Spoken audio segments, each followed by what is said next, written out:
Hello, Harrison Paul here. I hope everyone is well. I hope everyone had a good summer.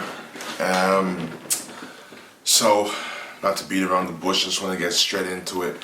Anybody who knows me knows that, I'm very passionate about Black Lives Matter. I speak a lot about,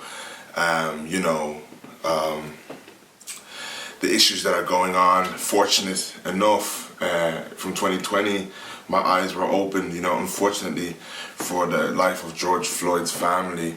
That it had to take the loss of their family member for a lot of people to wake up. But, I was one of those people who decided to wake up, I guess life decided it was time for me to wake up at that time. God decided. So, I'm here today because I want to kind of give a more physical clarification about how I feel about a lot of these things, especially being a Black African who was raised in Ireland. I want to be able to express what racism is to me growing up here in Europe. So, like I said about the George Floyd's death situation, look, I'm going to get real now, I'm going to get comfortable. There was so much education running around that period of time. Well, fortunate for me, my mother has written a book. It's called Thank You, Mrs. G. Amazing book. So during that time, even before that had happened, leading up to that, she was actually writing a book. God is amazing in that kind of a way. And so I then latched on to that. Obviously, me being more invested in social media, I was like, oh yeah, and that book you've been writing, you know what I mean? Like that kind of way. But again, it's sad about George Floyd's family, that they had to, this moment had to be a loss for them, for the whole race to gain, or a lot of the race to gain, how do I say it? Consciousness. So there was so much education running around that time that if you were a person that did not grasp any sort of education and wake up to something that you could reflect on and be like, yo, I allow this to happen. Oh wow, I didn't know that we came from that. Oh, I don't know, from television to social media to everything. Like there was so much education running around those times that if you didn't actually learn something at that time, that's very scary. But fortunate for me, thank God, I grasped a lot and I began my journey, especially towards understanding the fight of racism. We can understand where we came from, we can understand this is a major part of everything, but one of the biggest parts is understanding the fight of racism. So it's one thing to stand and be like, oh, I know racism, I know this, and it's another thing to be actually standing in the fight and understand. It's like an army, right? We have an idea of like, oh yes, army people get guns and they run around and shoot people, and you probably played Modern Warfare 2, Xbox, or whatever it may be. But then there's actual detail that a person who was in the Marines can tell you what it is to fight that fight. And I think that's where my transition went, from actually understanding, okay, as I dig into wondering, can you really change? Knocking on the heads of white people, can you really change this? And watching the stubbornness towards change, watching all the different emotions that come out of them, it ignited a different understanding in me of how I should fight this fight. And I was realizing, like, one of the biggest things, again, this message, I'm going to call it public Negro service announcement, because I'm really just talking to Black people here. With that being said, I don't speak to white people about this. I'm not here to discuss anything with any white person about this. You can listen, and if you're on the group of the white people who listen and grasp and everything, thank you. God bless you. But this idea, Black people, that we're waiting for them to get a grip of this, I no longer wait. And I don't think that I actually, based off I can call it my studies of fighting this fight and having, how do I say, research in a way of like, okay, so, and knowing how to group the different Now, I'm not grouping off one person. I'm grouping off a bunch of different people.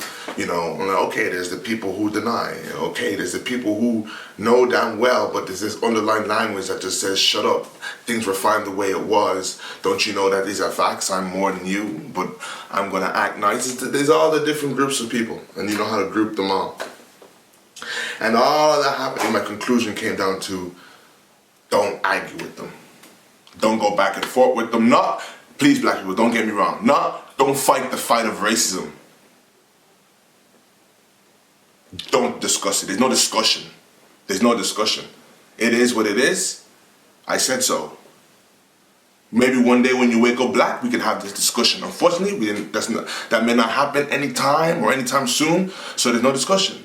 That's simple as that. So we're not asking them that, well, and that's how we get dumb things like a black square on it. What the heck is that?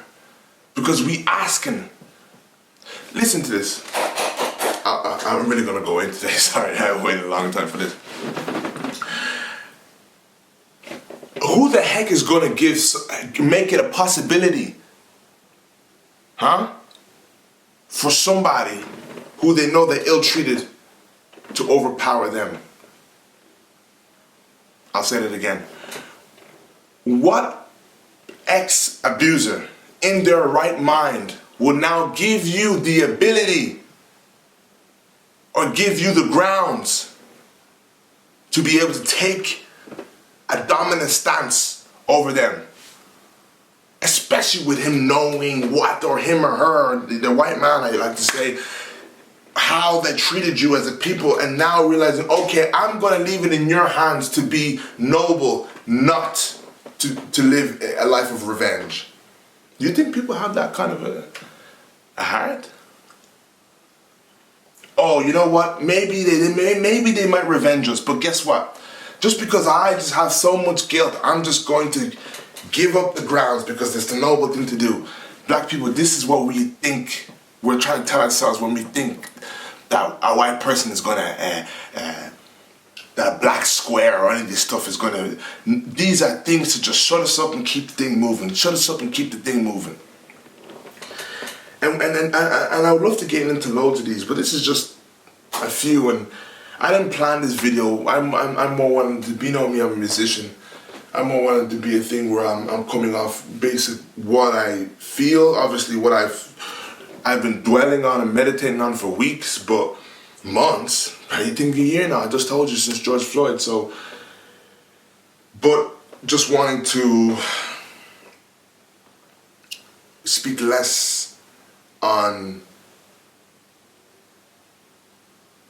what I think I should say and more on what us as black people know and understand and we feel. And that's why a lot of white people get away with that stuff, because you can't put that stuff down on paper. There's a word called microaggression, but even microaggression is not a big enough word at times. Black people, I think you can agree, it's not a big enough word to describe the mental oppression. And the biggest thing I want to say next is a lot of black people don't even realize how mentally oppressed you actually are. This is the big point that I want to say that really unlocked me. Is like, I realized how much of my potential, how much life I wasn't living. How much I thought I was living, how much I was living in a restricted thing, how much that this world that was around us was like restricted on as a black man. Let me talk to the men too. Our masculinity will never, ever, ever, I don't care what you say, I don't care what you say, reach its full potential once we are in this box that the world is trying to put us in. And I can tell you there's very, very few human beings who have tapped into a real non-coonery mentality. It's not 1 in every 2 or 1 in every 3 black men. So yes, we're big builded, yes, we're strong, yes, we're this, but you don't have to be big or strong to be, that's why we always lean to be a black male. Masculinity is not all about physique.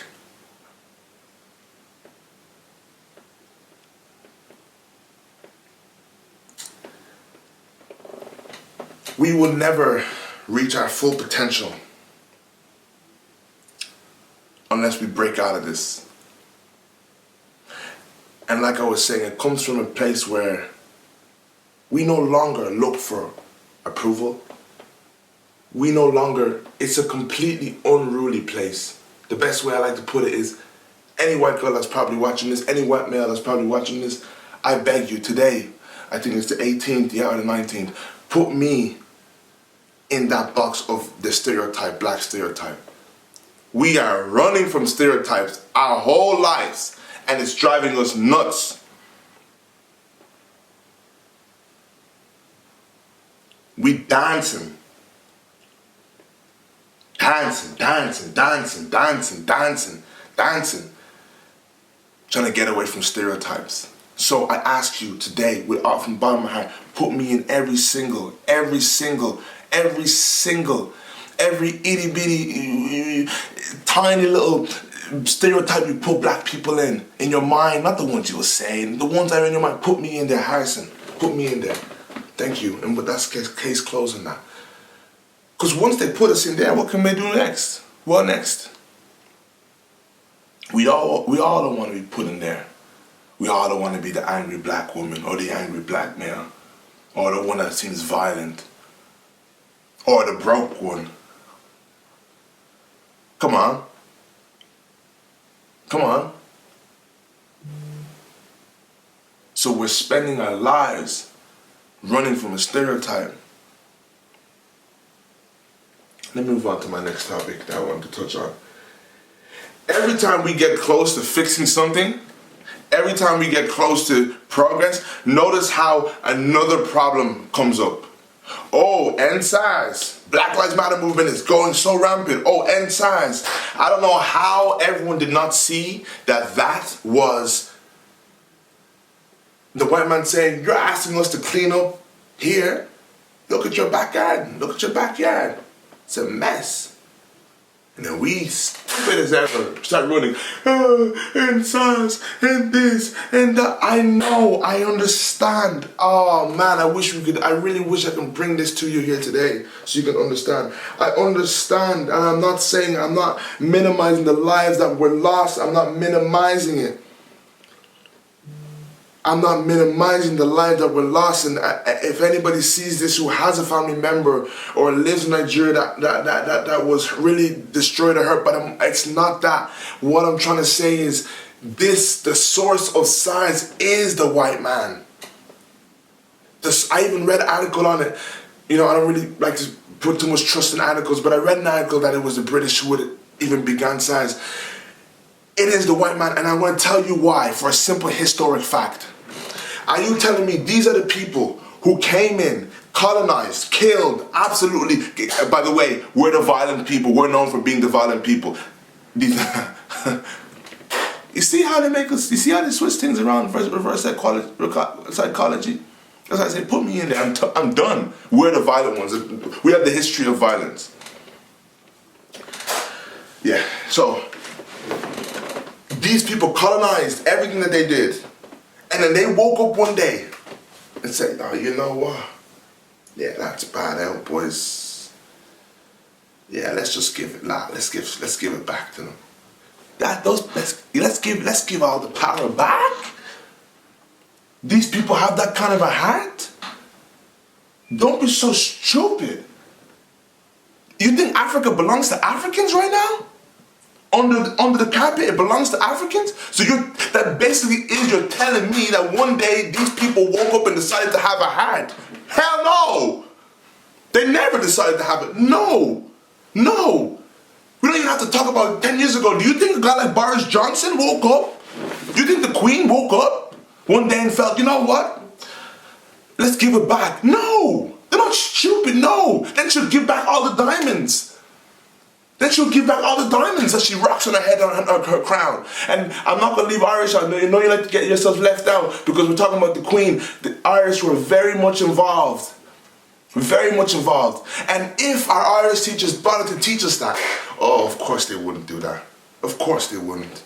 Thank God I did my own research. Of course an Irish teacher wouldn't teach you that. Of course they wouldn't put that in the curriculum. And know there's places in Zimbabwe are called after Irish names? You know there's a place called Kildare Road in Ireland, in Zimbabwe? You know, my mom when she was 16, she came from a colonized school, she was segregated when she up to the age of 16. At 16, she went to her first mixed school, and about half of her class were Irish. What the hell were Irish doing there? My mom was a little bit better off than some people. What the hell were Irish people doing there? Owning land, owning Negroes. Don't be so stupid. Oh, we were slaves too. Oh, we were slaves. That's what I'm telling you. Don't get in arguments with these people.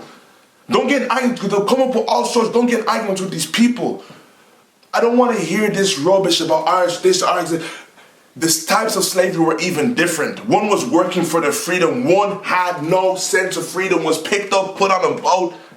None. And don't tell me about a racism that you can go into a place and keep your mouth shut.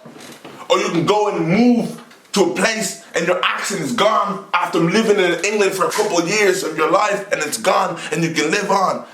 And if you really travel the world, you will know they love Ireland, or else Conor McGregor wouldn't have sold the way he sold. They love Ireland. I went around saying I'm Irish. It sells. You're Irish. Oh.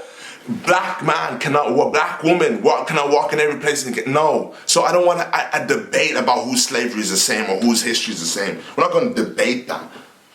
We're not going to debate that. With all my sisters, sorry, next topic. All my sisters, I'm going to go back to the topic I just remembered, are wearing weaves because Eurocentric beauty is the main standard, and they're spending hundreds a year because your standard is the standard. You see more silky, and then you see more afros, or at least braids, dreadlocks. Now tell me who has the upper hand. Tell me who won the fight. We're not the same. We're not the same. Moving on, back to what I was saying. SARS and all this stuff that come up. Stop Asian hate. And even when you watch the news, I watch the news a little bit, yeah. They find ways to share the blame. Oh, everyone's going through bad stuff, and they'll put other people who are going through bad stuff, and something happens to some Asians here, and something happens. AKA, look, black people, you're not the only ones. Look, black folk, you're not the only ones. Everyone has some troubles. Everyone has some. Get over it. Get over it.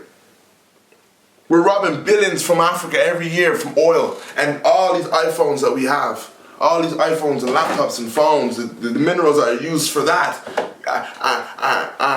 found in Africa, Congo, most places. They gave Africa back. Don't be so stupid. All these iPhones, the mineral that's made to make them is most found in Congo. And another thing, I'm going to touch on this. So, no distraction. Don't let people distract you from the fight. Notice there's a lot of things that are trying to distract you to kind of look like, look, everyone has problems. Another thing, black people, don't be so scared of being a Negro. Don't be so scared of that. That fear, that treadmill that they have you on is what traps you.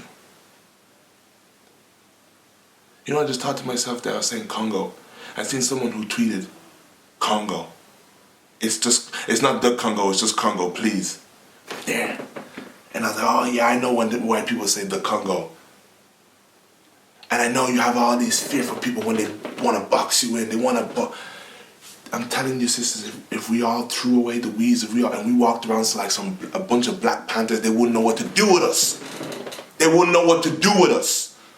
They wouldn't know what to do with us. They can't give you no microaggression because you've accepted. They wouldn't know what to do with us. So the Congo, yeah, because I'm a the Harrison Paul, and that's the Congo, and I'm from the Africa, AKA, I'm a title. You just, you understand what I'm saying? If we stop running I can't even grasp how much things that we do in little details where we run. I was in the shop the other day, and I had to do a couple things, and I went to go grab something. I was getting a lotto ticket for my mom. Went to grab something, and one of the other ladies who I actually have running every so often, one time she told me, take off that, why are you wearing that Black Lives Matter mask? I was wearing it. You don't need to wear that there. So me and her have a little war now every time I go down to the shop. If you're seeing this, how are you? We have our little war, you know? Because I'm going to let her know you're not going to silence me. No, you're going to make me shrink. You're an old lady. What are you doing, 25 years old, bothering what a 25-year-old has to, what mask he's wearing? Huh? That's just who they are. They can control us. So I was in the shop yesterday. And what happened then? They brought my drink back or something like that. And I know her. She looks no good. She always looks no good. And this is small, but I said, oh, where did my drink go? Where did my oat milk? I bought some oat milk and and a lemon or something, you know. I said, where did my drink go? She said, what lad? I said, oh, we put it back. And I'm like, well then get it. You see, we don't want to be the difficult Negro. We want to be the one in servitude. We want to be the... I'm ready to be the difficult Negro. I'm ready to walk up in the building for the white folks and be the difficult Negro. This what it means. It's a day-to-day fight. I had a job. My boss tried to play me like some dummy. Oh yes, there was microaggressions coming in, and it was something I went in and I took it on the Friday, and because it was my first time being in a work situation, I had a work job there for a little bit during the summer, and it was because it was my first situation actually in a long time where I was facing, you know, after I'd been talking so much online about Black Lives Matter and all this kind of stuff, I was now in this situation where I had a woman who paid me, and I had a boss and everything like that, and it was quite scary. It was quite a different ball game, and I even got in the running with one of the workers, and it actually came down to a point where she said to me, I called her out and she goes, I'm not racist, because I was letting her know, and she goes, I feel like you've had your guard up against me for the last while. I'm ready to take it there with any single white person at any moment of time. And that's the Negro that they're scared of. Not the dumb Negro, not the servitude Negro, not the one who's overly emotional, the one who says, miss me with it. I'm not the one. And you'd be surprised how much people are really like that from the core of who they are. Miss me with it. I'm going to call you up on that tiny little thing. Don't play with me. I am not my ancestors. Another thing I want to touch on. Do you know that we are the survivors of the cowards? Because every brave slave was killed. So our blood and DNA are actually technically the survivors of the cowards. The people who were like, let's just get through this and stay alive. Because every brave person was killed. That's a good point for you. The imbalance of the world, we have to be like this to cast the balance again. Another thing I wanted to say was when I was thinking about doing this video and meditating on it for a last while, I was thinking to myself, white people know that I love them. Anybody who knows me knows that I'm not a hateful or racist person. And I thought I was gonna share a little statement that my mom shares with me. She goes, you know, people will ask her, or we as siblings will complain from time to time, oh mom, you're favoritizing so-and-so, and then the next one will say, you're favoritizing so-and-so, and it bounces back, you know, God love her. And she said, it's the child that's going through something is my favorite child. It's a big one, isn't it? The child that's going through something is my favorite child at that moment in time. The one that I have to help back on their feet. The one that may be going through that breakup. The one that may be trying to get into that course in college and didn't get the course that they wanted, so trying to re-find themselves. The one that's trying to get that job. The one who just had a child. The one who's just...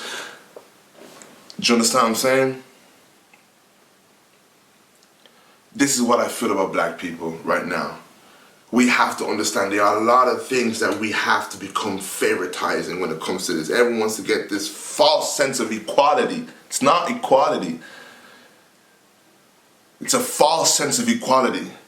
We have all been sold a false sense of equality. you're going to really know equality. When you're not prepared to give a white person the benefit of the doubt. And they understand your history. And understand, as my brother and sister, she or he has to be like that. That's equality. Not waiting to complain, waiting to look at it and say, nah, not good enough for me, I'm not supporting that. That's why I don't look for your support. That's why I don't look for white support. That's why I don't need it. That's why I don't need it. Never. I don't need it.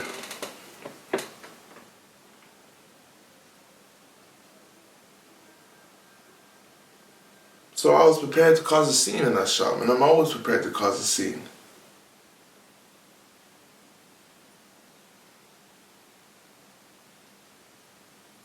And my boss tried to play me for some fool, and I went in the next day.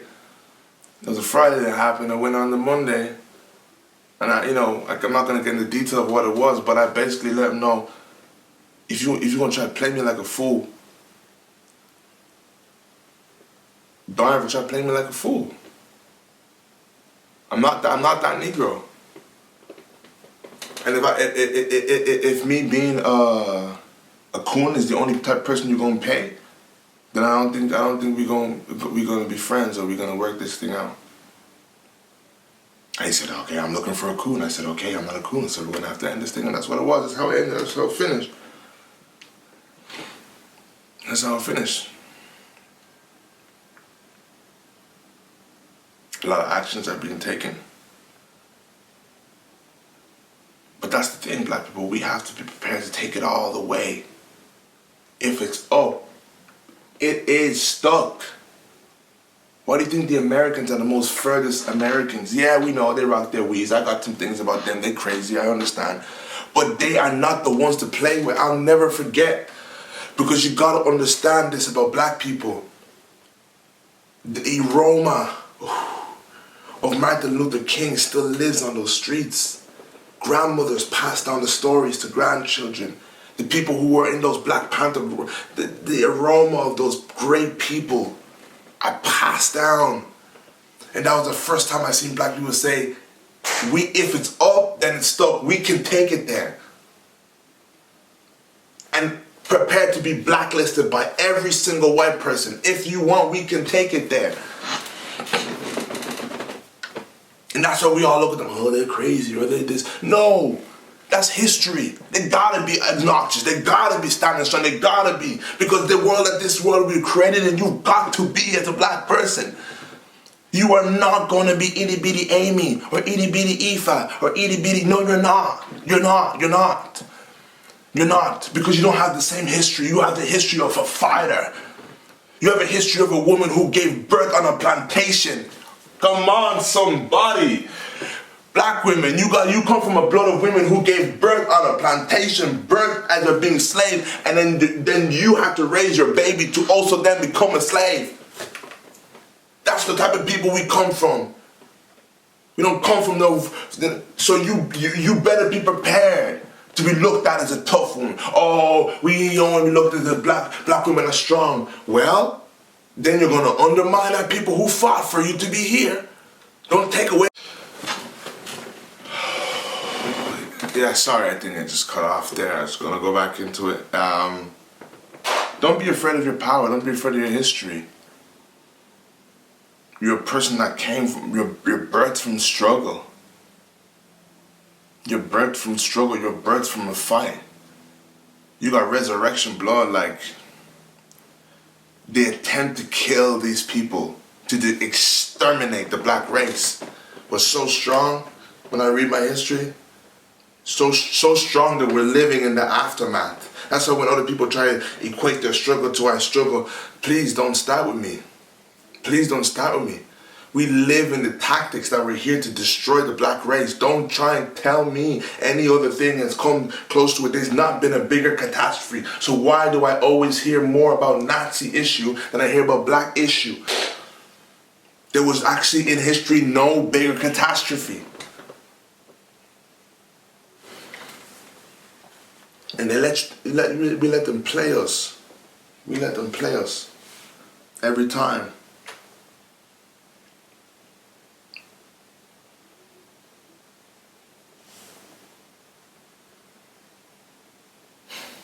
argue with white people.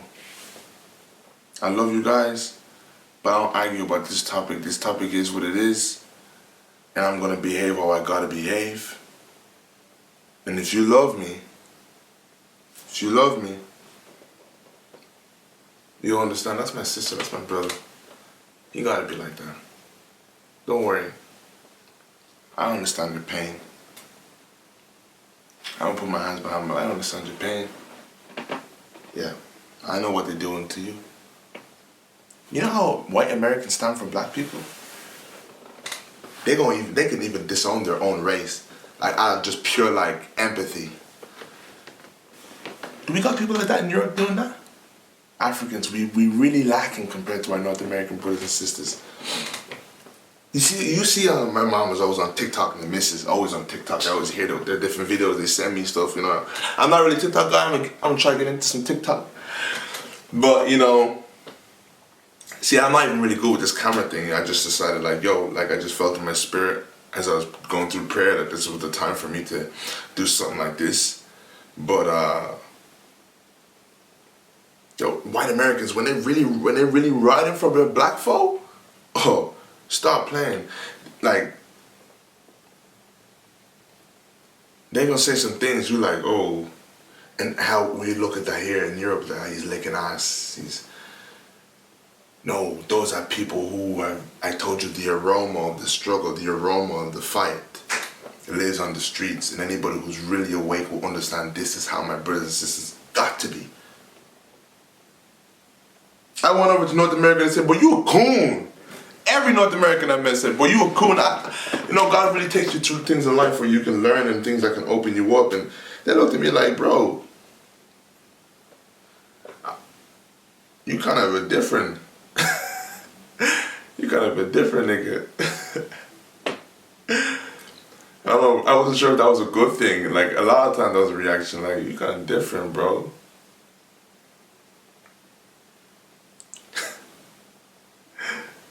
I have so many stories. I wish I could have all the time in the world to share these stories. Of course, we don't have that kind of time. Hopefully, I get the inspiration to do another one of these videos. But you know, this is just for me to come out here and say a couple of things, and again to touch on the thing with the sisters and their hair. A lot of them are quite upset with me and how I would talk out about their hair, and it's like, stay out of our business, stay out of our business. It's like, I understand you're hurt, I understand we're hurting, I understand we're hurting. I don't undermine their hurt, but like I said, as I've delved into this fight of racism, you understand that there's little compartments in where we still need them, where we still hang on to them, where they can still see our imprint. They can still see their imprint on us, which makes them big-headed. I thought of this example I thought I would share with you guys. Last night I was on a walk. Said to myself, I'm Harrison.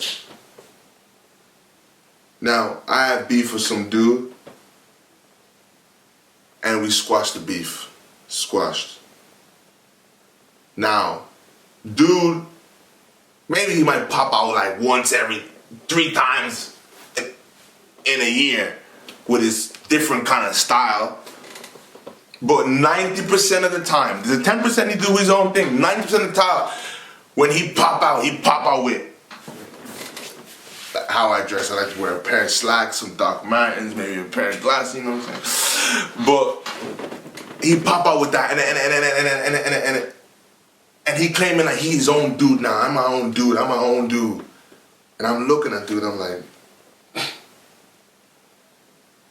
now I'm giving him compliments. I love your outfit, bro. Now we think white girls are complimenting. And oh no, then that guy's like, oh no, I might dress like this, but I make it better. And it's like, but dude, you claim that you're still a little bit of a Harrison fan. Because you can just never do you. My Harrison's way is the go-to. Do you understand what I'm saying right now? And then part one says, tell me how I'm not gonna get a big head. Tell me how I'm not gonna get a big head. I'm gonna get a big head. Wonder why white folk have big head. You don't get a big head. Every time they look at a beautiful black woman, or every time they see something that maybe even, she needs me. Whether you like it or not, it's a fact. Like I said before, if we all walked around like some Black Panthers,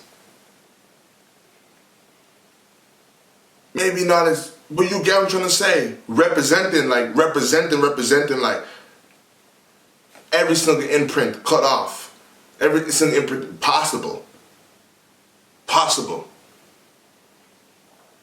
They wouldn't know what to do with us. They wouldn't know what to do with us. That's why every time that we come out, we protest and we whatever, they just like, shut up or shut down or shut up. Because when we get to this when we get in this thing, that's too much for them. It's too much. It's too much. So why don't we do that with our hair? Why don't we do that with a lot of things? Why don't we do that with not trying to be white, or not trying to behave white, not trying to act in a way that's not, look at me, I'm not too OTT, I'm all put together. Yeah, I'm a nigga. I'm a Negro. And that might be a little bit too much for you to digest in my bold features. But I don't really care what you have to say, so that's the best part of it. I really don't care. Like from the bottom of my core, you can, like I said, you can blacklist me.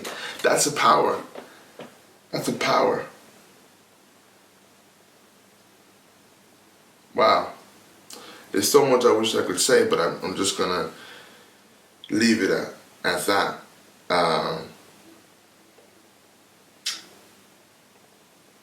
Thank you so much for watching. To my sisters, I love you. You know I love you. I love my soon-to-be wife. But I love you guys with like a real sibling love. And I just want to take the power out of the white man's hands, and where we're giving a lot of them the power and then wondering why they have the power to hurt us. I'm trying to take back the power. So as much as some of you guys hate me for it, it's better than me than them. It's better me than them. I love you all. I love my brothers. That's another thing I want to say to my brothers. Yo, when you see black people in the street, and you probably already do it, wave at them. We're better as a unit. I'm that nigga now you're gonna walk down the street who gonna look and see, I'm gonna look at you. I'm gonna look for you. I know as black people we have our head, we have our pride, we wanna be looking at a nigga, I don't wanna show you looking at me. Nah. That's what they don't want. That's why they build self-hate. That's why they build the house Negroes, where there's a Negro who worked in the house to make them hate on the other Negroes, and they bet the separation between us. Black people, when you get in a place, let them know what's up. Yeah. You see me now, I'm just some weird black person that look at. Sometimes they don't want to be on that wave. I'm like, no, you gonna, yeah. I see a little black girl, I'm like, hey, yeah. Her walk in the store, like, yeah. If anything go down, Negro, just call me. I don't know you before this moment. That's the kind of wave. Anything, not the wave like anything go down in this place. Look for me on the aisle. Shout my name on the aisle. They don't want us to be like this at all. They want us to be embarrassed of being like this. They want us to be, oh, look at you when he's getting your packs. And you know damn well, white folk, when we get in our packs, it's going to be a dangerous day for you. You know damn well when we fix up our problems, when we fix up our mental health, when we fix up the trauma that's in the black race, you know damn well it's going to be a dangerous day. They know damn well, that's what I've analyzed for my fight, in this fight. They know damn well when we patch up the weaknesses that they see, that we have now blinded ourselves to see, because it's what you call post-traumatic stress. So we act in the ways and we licking asses of white people and we, oh, sorry, excuse my French, that's not, yeah. They just soaking it in. When we fix up all them patches, it's going to be a dangerous day for these folk. And they're going to have to start paying back with interest. So, peace and black power. I love you guys. Hopefully we can do this again sometime. But yeah, hopefully you heard. That was just off the rip. How I feel about a lot of things. I may watch this back and feel like, man, I wish I would have clarified there and then. I don't know how it's gonna go, but I hope you get my message. I hope you understand the love within it, because love isn't always goo goo gaga. Love can be tough sometimes, but it's love. You know it's love. Thank you.